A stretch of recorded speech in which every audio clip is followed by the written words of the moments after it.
ये 5 चीज़ें जो अक्सर बच्चे करते हैं जब वो अपनी 8th से 9th में एंट्री लेते हैं। बहुत से बच्चों को लगता है कि जिस तरह से उन्होंने अपनी 8th को हँसते-हँसते निकाल लिया था, उसी तरीके से वो अपनी 9th को भी हँसते-हँसते निकाल लेंगे। इसी तरह हँसते-हँसते ही एग्ज़ाम आ जाते हैं और हँसते-हँसते ही उनके मार्क्स फ़ेल हो जाते हैं।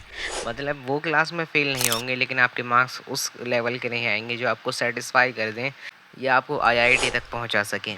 तो आज हम उन्हीं 5 बातों के बारे में बात करेंगे जो कि अगर मैं 9th में होता तो मैं उन्हें जानना चाहता।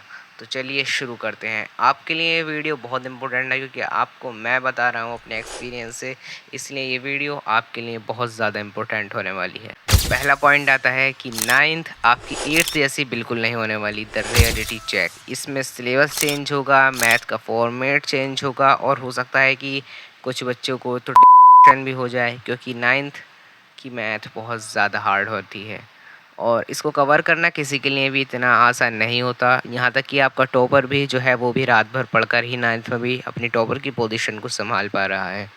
नंबर 2, साइंस और मैथ का बदलता फॉर्मेट। पिछले 8th में आपने साइंस में रट्टा मारकर सारे क्वेश्चंस के आंसर दे दिए थे, लेकिन 9th में अब साइंस में आ चुकी है फिज़िक्स, केमिस्ट्री, बायोलॉजी और मैथ में तो आपको पता ही है क्या-क्या आ चुका होता है।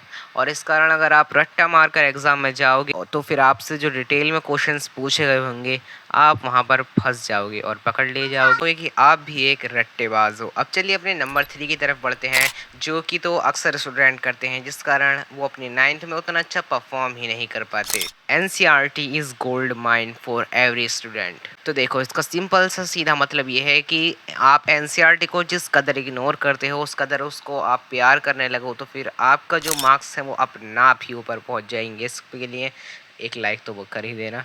देखो जिस हिसाब से हम एनसीईआरटी को इग्नोर करते हैं उस हिसाब से हमें उसको पढ़ना है क्योंकि एनसीईआरटी इसमें हमारे लिए गोल्ड माइन हो सकती है और इसका तो सिलेबस ही अक्सर एनसीईआरटी से ही आता है। तो आपको एनसीईआरटी को तो बिल्कुल अच्छे से ही पढ़नी है। बहुत सारे बच्चे इस पॉइंट को एकदम छोड़ देते हैं जिस कारण उनके मार्क्स गिरते हैं। तो ये एक और पॉइंट है मार्क्स गिरने का। नंबर 4 इज़ शुरुआत से ही कंसिस्टेंट रहना। No last month study. आपका जो टॉपर होगा वो आपने देखा होगा कि वो 9th में काफ़ी पहले से ही पढ़ना शुरू कर दिया होगा, लेकिन आपने क्या करा, आपने तो लास्ट मंथ में ही पढ़ना शुरू करा होगा या हो सकता है कुछ बच्चों ने तो एग्ज़ाम से एक रात पहले ही पढ़ा हो। तो ऐसे जो महान बच्चे होते हैं वो सरवाइव तो कर जाते हैं लेकिन टॉप कभी नहीं कर पाते। इस कारण आपका जो परफॉर्मेंस है वो आईआईटी का तो छोड़ो किसी लोकल कॉलेज वाला भी नहीं होगा। तो मैं बस आपसे यही कहना चाहूँगा कि आपको भी अगर भीड़ में चमकना है तो फिर आपको कुछ अलग तो करना ही होगा। इसलिए मैं कहना चाहूँगा कि पहले से ही कंसिस्टेंट रहिए।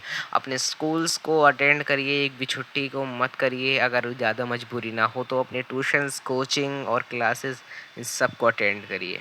अब चलिए पॉइंट नंबर 5 की तरफ बढ़ते हैं, द मोस्ट इम्पोर्टेंट, इसलिए मैंने उसको रैंक 5th पर रखा है। 9th is the base of your 10th board. ये जो 9th क्लास है आपकी, ये एक बेस है आपके बोर्ड्स एग्ज़ाम का क्योंकि जिस लेवल से प्री बोर्ड एग्ज़ाम बनाए जाते हैं वो मैं ये नहीं कहूँगा कि एकदम उस लेवल के हार्ड होते हैं जिस लेवल का बोर्ड एग्ज़ाम होता है, लेकिन उनसे आपको जो प्रैक्टिस हो जाती है वो काफ़ी तकड़ी होती है। तो मैं यही करना चाहूँगा, अपने प्री बोर्ड एग्ज़ाम की तैयारी ऐसे करो जैसे कि आपका बोर्ड एग्ज़ाम होने वाला है। और ये पॉइंट को तो आप लिख कर ले लो, अगर आपने इस पॉइंट को शुरू कर दिया ना करना तो फिर आप एकदम खतरनाक लेवल के टॉपर हो जाओगे। आपका टॉपर खुद आपसे आकर पूछेगा। तो अगर आपको ये वीडियो पसंद आई हो तो उसको ज़रूर लाइक कर देना। Thanks for watching. मिलते हैं ऐसे ही और वीडियोस के साथ, तब तक के लिए बाय।